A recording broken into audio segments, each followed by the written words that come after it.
Welcome back, everybody. This is Eric and Chad here with Iraq Veteran 8888. Today, we got another Top 5 Guns video for you, and here we are upon deer hunting season, so we thought it would be a lot of fun to go over some of our favorite deer rifles. This is a video that, oddly enough, we haven't thought about making until now, and we've done a few where, like in the Top 5 Firearmer Guns and a few things where we've talked about deer hunting a bit, but we've never done a 5 guns that's dedicated just to deer hunting rifles. So we're going to break into this. I would like to take a moment before we get started to thank our friends at Sonoran Desert Institute for supporting Top 5 Guns videos. If you want to learn about gunsmithing, reloading, you want a career in gun technology, they are certainly a great group of people to look into. Big thanks to them for supporting our efforts, and tell them we sent you. Sonoran Desert Institute, SDI. Great group of folks. All right. You know, we like deer hunting here. So we're going to get this thing started right with a good, tried and true gun, I believe. We like filling the freezer and then filling some jars, as you guys know. And look, just so you know, we're talking about deer hunting. We do have an entire video on putting deer into jars, and we show you how to do it. Yeah. Make sure you check out our Manly Meals episodes if you haven't. That's what he's referring to. Very much so. All right, so look, the quintessential American hunting rifle has got to be a Marlin 336. And this is a 1951 336 JM barrel, whole 9 yards, no drilled and tapped receiver, you know. This is old school. This one's in 35 Remington. Yes, sir. All right, now this is an awesome cartridge. Now, 3030 definitely has its place, and it has probably taken more deer. That single cartridge has probably taken more deer in this country than any other cartridge out there. But the 35 is a force to be reckoned with. This is a very powerful cartridge, and this is actually a very modern projectile design. We're going to talk about ammunition in this video as well, but this is the Hornady FTX. So most lever guns, obviously, you got to have like a soft point or something along those lines because the magazine is tubular, so the rounds are going to stack right in front of each other. And this has a flexible tip, so you get the benefits of a higher BC projectile, which shoots a lot flatter. You can get higher velocities with the modern powders that are used, but it's still safe to use in these tubular actions. This is a much better round, much better designed round than what you could get out of like a soft point, flat nose, something along those lines that just kind of fall out of the sky. That's Still right. Powerful cartridges, but these really take the cake and really bring these old lever guns into the modern era. Yep. So I also have a vintage 336, similar to Chad's rifle here.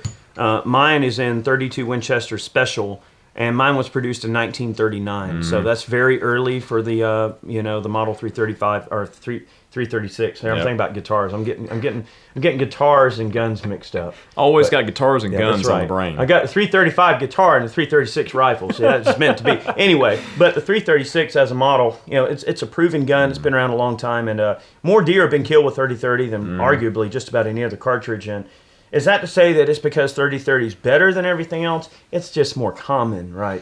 And many, many rifles have been chambered in 30-30. So with the availability of that cartridge and the availability of the amount of guns that are out there and their attractive price point, I can see where 30-30 has gained a lot of support over the years, and it continues to solidify itself as a very viable hunting cartridge. And light recoil. Generally light recoil, generous capacity, very easy for a wide variety of different shooters to shoot, different statured people, young ladies, young men, you name it, elderly folks. You start getting a little recoil shy, or start getting some arthritis in your hand, or get some pain in your bones. 30-30 is a kitten to shoot. Absolutely gentle recoil, reasonably flat shooting, good power. 35, of course, wow. I love the 35. I don't own a 35, but I really love that particular rifle. And the 336 is a classic rifle. Absolutely. Definitely belongs in this lineup. So let's go from classic to modern. We're going to go down the pipeline here to a little bit more modern take on deer hunting. All right.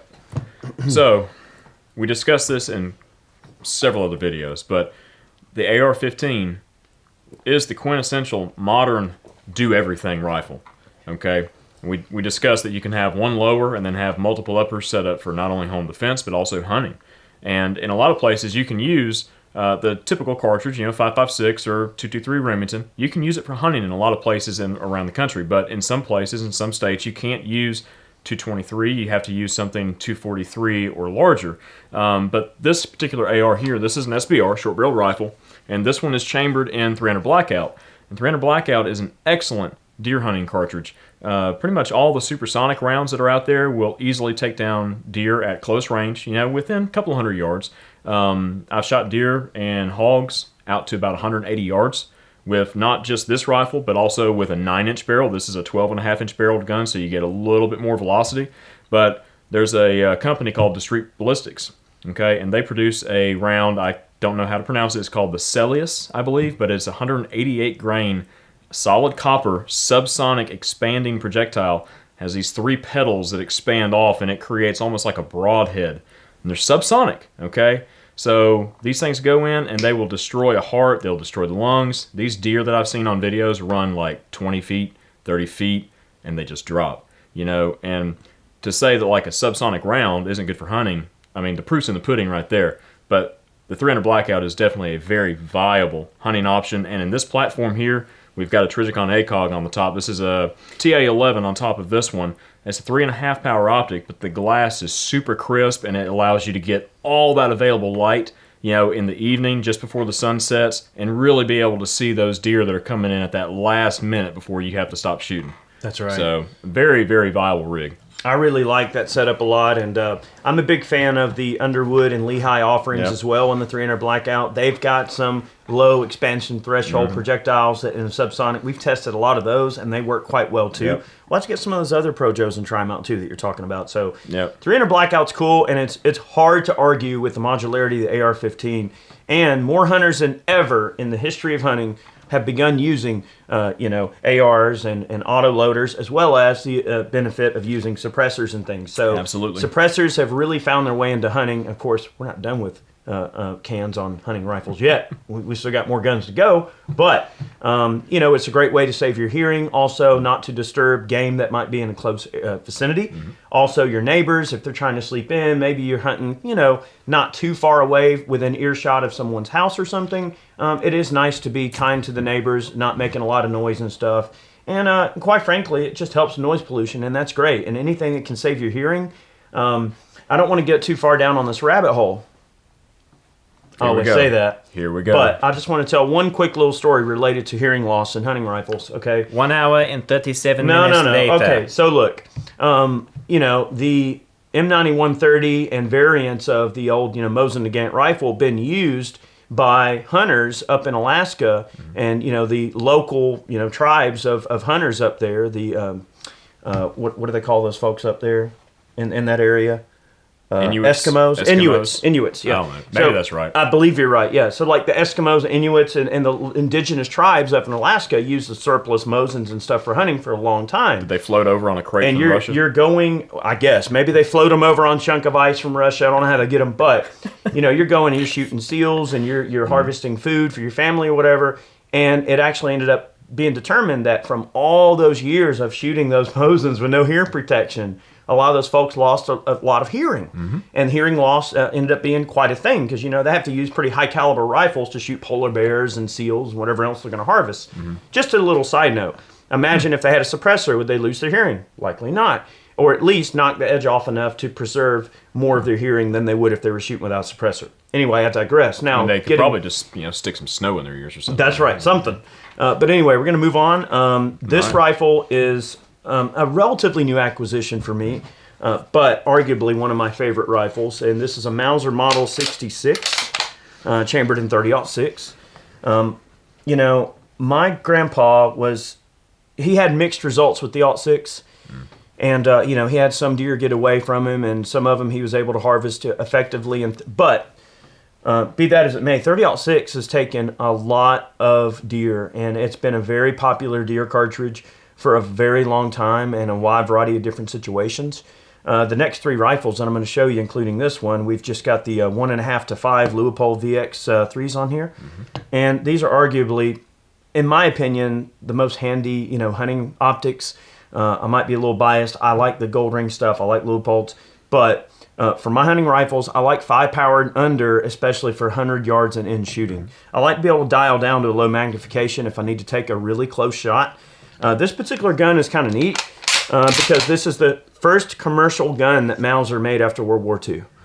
So it has that distinction, and it was designed by an engineer and shooter that was a competitor, and it was kind of like to cross the bridge between a hunting rifle and a competition rifle. But the way that this bolt reciprocates in this inner sleeve allowed them to keep the action relatively short and still chamber in a long action cartridge. So it's a special intermediate action, and this one uses interchangeable barrels. For the time, that was some pretty next level stuff, right? You had different bolt codes that you could order for these. So you order the different bolt face, you order the barrels, and you could have one gun that you could to change into a variety of different cartridges within one parent family. So this particular gun being an AUG-6, I could get a 243 barrel, a 308 barrel, I could get a 6.5 by 55 barrel, possibly even a 9.3 by 62, I believe that case head is the same as an AUG-6. Roughly. But anything in that parent of cartridges you could do. And they also made these in some big bore cartridges like 458 Winchester Magnum, which is really cool. But it's a light handy rifle. It's an oddity. I got a great deal on it. And I love this gun. And I shoot the 220 grain Federal soft point out of this. That Power Shock? Power Shock, it is. And I found myself really liking the 220 grain bullets. Now, I'm not going to get onto this big tangent about this bullet because we've already done a complete episode on the 9.3 by 62, which is our next gun, and the AUG-6 with the 220 grain bullet. If you want to get into the weeds and the nerdiness on these two in comparison, go watch our video called The Mystery of the 9.3. I will digress and move on to the next gun. One question real quick. Sure. So, how many deer did you and Matt kill last year on this rifle? In one weekend, we shot 5 deer with this gun inside of 2 days. And then total? Every single one of them dropped right in their tracks. He shot 2 bucks and 3 does in 3 days. 2 days. That man was a deer killing fool. Yeah, so so Matt from Ballistic Inc., I've got him hooked on deer hunting. So now he's like, when we going hunting? Which is great. That's awesome. He's got to feed that family. I'm telling you. All right, so this next rifle is a very special rifle. Now, we've already done a video on this gun. If you haven't seen it, check out our 9.3 destruction video where we feature this particular rifle. This is my Ruger M77 Mark II in 9.3 by 62. Yeah, buddy. This gun right here will kill anything with feet on this planet. So, the 9.3 has a pretty unique distinction in that it is capable of taking the Big 5 in Africa, and this is the lightest medicine that they'll let you use in Africa to hunt the Big 5. But because of the variance in bullet weights that will stabilize in a 9.3, you can get some slightly lighter projectiles and still get into, your mule and moose and large bears and deer and things of that nature. Mule deer, white-tailed deer. It's certainly going to be heavy medicine for anything smaller than a very large white-tailed deer. You don't want to shoot a little dog deer with this. It's for big deer or big game. What I've seen about the lighter weight 9.3 projectiles in this cartridge is that they're loaded relatively conservatively. They're not super hot loads in a lot of cases, and they really do mimic the 220 grain 30-06 very well, and that's kind of the idea. You get the best of both worlds. You do. Okay, which is cool. And what I like about this gun is that if you are going to carry it on a big bore hunting trip where you're going to go take on dangerous game, I can actually hold 5 rounds in this rifle as opposed to 2 or 3, maybe 2 with 1 in the chamber, and a large Magnum like a 505 Gibbs or something like that. Or if you got a double rifle, you literally have 2 rounds. You literally have 2 rounds. So I like the fast follow-up shots. I like how light and handy this gun is, and it's also worth noting, this gun is not available at all. This configuration was never made by Ruger. I had a spare 30-06 all-weather Mark II all-weather stock, and I found this particular gun, pulled the wood stock off, put it in the all-weather stock, and buddy, this is, in my opinion, just one of my favorite hunting rifles, and again, topped off with a 1.5 to 5 Louis Gold Ring VX3, okay? And that's your 9.3 by 62. Heavy medicine for deer, but this is one of my primary deer rifles, and I use it to hunt deer. Dang, man. 285 grain bullet. Dang, man, that big old bull will go right through that deer before it even thinks about starting to expand, man. That's right. All right, now getting into another big bore that's very popular is the very popular 4570. Okay, this is a great cartridge. This is a Federal hawk hammer. That is called a hammer down. Hammer down. All right. So that's their like fusion projectile. It's a 300 grain bullet, loaded pretty dang hot. We got our Henry X series here. You know, slightly larger loop, not a huge loop, but a slightly enlarged loop right there. Got a nice pick rail on top that we added. This is a 1.5 to 5 by 20 Louis. This one has the custom dial system in it, which I don't have the profile set up to do the custom dial system in it, but we've got this one set up. We haven't done a video on this gun yet, but we will in the future. Believe that's our harvester on there. No, that is a hybrid. All right, so that's our Silencer Co. Really nice can, and again, getting into the NFA territory on a hunting rifle. There are more people than ever using suppressors on hunting rifles, and I think it's cool to see that resurgence certainly being made. The suppressors help with recoil. They do. They help with recoil, and certainly on the bolt actions and the lever guns. This 46 cal can, I have metered it on my Marlin guide gun, which I don't have an optic set up on it. But the Henry is a relatively new offering because they just started offering these guns within the past couple of years with side loading gates, which allows you to have them threaded and run a suppressor on the front of them. But they do remain hearing safe under that 140 dB threshold, about mid 130s or so in my testing at the ear, which is really great for such a heavy cartridge and a relatively small can as far as volume is concerned for that sort of medicine there. I like these guns. I've been a big fan of the X series. We did get a 357 Magnum X series in, and we dropped a video on that. Yeah. And we did do a video on that gun, and man, with those 158 grain 357 mags, it purrs like a kitten. It's got generous capacity. Yep. It sounds great. It protects your hearing with a can on it, and it's accurate. Yep. And that arguably could even fill one of these slots if you wanted a 357 Magnum or 44 Magnum Henry in an X series with a can. Yep. If you're a little recoil shy and you can't handle the full brunt of the 4570. Now, Plenty 4570 has put a lot of deer on the ground. Yeah. One of the reoccurring themes that you're going to wind up sort of seeing in this video, if you sort of look back at history, all right, why has 30-06 been so popular for deer hunters over the years? Well, because soldiers returning from World War II, that's what they used. They had their M1 Garand service rifle, and they swore by 30-06, and they wanted their hunting rifles to be chambered in 30-06. Also, the amount of sporters out there from military rifles chambered in 30-06 just lent itself to using .6 as a deer cartridge. Same thing with the 4570. This is an old military cartridge for us, and it stood the test of time. Buffalo hunters and various big game hunters have used it successfully over the years, and it's just hung on for that reason. Now, it is worth noting, all right, 4570, there are a few different levels of the ammunition that you have to be aware of and the guns that they can respectively be chambered in. You've got certain ammunition that's meant only for like Springfield trapdoors, okay? Just, old school converted for rifles and such like that. They can't really handle the modern pressures of these modern loads for 4570. You got your mid-grade stuff, which is like your lever guns, your Marlins and the Henrys and stuff.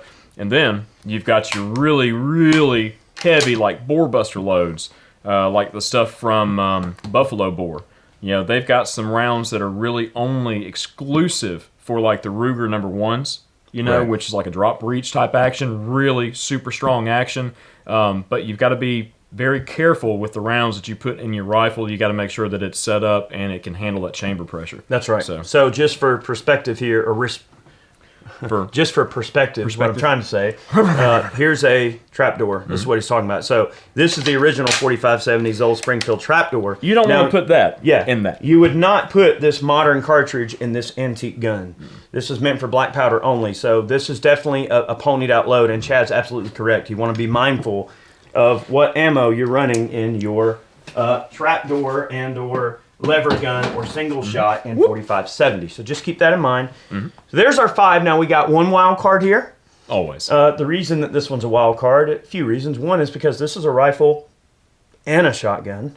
So this isn't a deer rifle. This is a deer rifle and I don't know anything else. Shotgun. All right. This is all right. I'm sitting in the deer stand. I'm waiting on Bambi to show up, and there's a dove. I mean, all right. So this is an old German drilling. This one's from around 37 or 36 or so. This one has a dural receiver, which is a super alloy used in the Messerschmitt fighters in World War II. A little bit of nerdiness there. But this is a very high-end classic hunting rifle. Cape Horn trigger guard. Mr. Mark Novak up at Anvil Gunsmithing did a good bit of work on this one to get everything up to snuff and get the stock tightened up. I had a break in the stock. But this is a classic gun, and the reason they call it a drilling... It'll drill anything you shoot with it? Yeah, so in German, 3 is dry. So drilling means 3 barrels. All right? 4 barrels would be a Vreiling. They have 4-barrel shotguns. But anyway, that's the nerdiness there. You've got 2 shotgun barrels on top that are 16 gauge. Here's a couple of old paper cartridges for 16 gauge. And then down here below, we have a 9x57 rimmed.